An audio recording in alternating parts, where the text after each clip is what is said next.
નમસ્કાર દર્શક મિત્રો, તહેલકા ન્યૂઝમાં હું મેઘા અગ્રવાલ આપનું હાર્દિક સ્વાગત કરું છું। આપ જોઈ રહ્યા છો તહેલકા ન્યૂઝ અને નજર કરીએ આજના સમાચારો।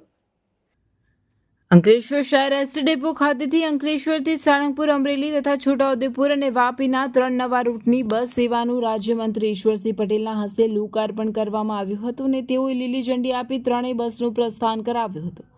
ગુજરાત રાજ્ય સરકારે જાહેર પરિવહન સુવિધાને મજબૂત કરવાના ભાગરૂપે અંકલેશ્વર એસટી ડેપો ખાતેથી 3 નવા રૂટની એસટી બસ સેવા શરૂ કરી છે।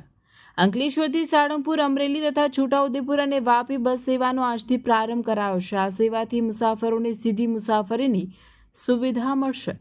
આજરોજ અંકલેશ્વર શહેર એસટી ડેપો ખાતે રાજ્ય સરકારના જળ સંપત્તિ મંત્રી ઈશ્વરસિંહ પટેલના હસ્તે આ બસ સેવાનું લોકાર્પણ કરી પ્રારંભ કરવામાં આવ્યો હતો।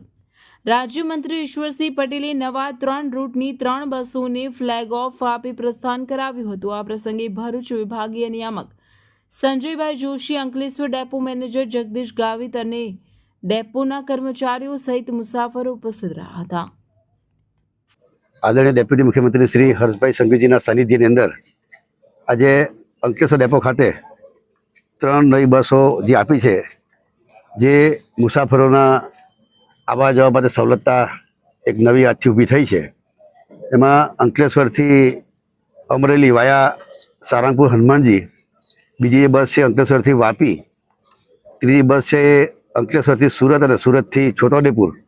આમ 3 બસો આજથી અહીંયા શુભારંભ અંકલેશ્વરથી થઈ રહ્યો છે। ત્યારે લોકોએ સાળંગપુર હનુમાનજીના દર્શન માટે જવું હોય તેના માટે પણ અંકલેશ્વરથી સાળંગપુર અને સાળંગપુરથી રિટર્નમાં ફરી પાછા દર્શન કરીને અંકલેશ્વર આવી શકે એ પ્રકારની સુવિધા પ્રાપ્ત થાય। ત્યારે આવનાર દિવસોમાં એસટી નિગમની વાત કરીએ, દર વર્ષે નવી બસો દરેક ડેપોને આપી રહ્યા છે। સાથે સાથે જે ભૂતકાળની વાત કરીએ ત્યારે ખખડધજ જે બસો આવતી તેની જગ્યાએ આજે સારી કન્ડિશનવાળી બસોનું અહીંયા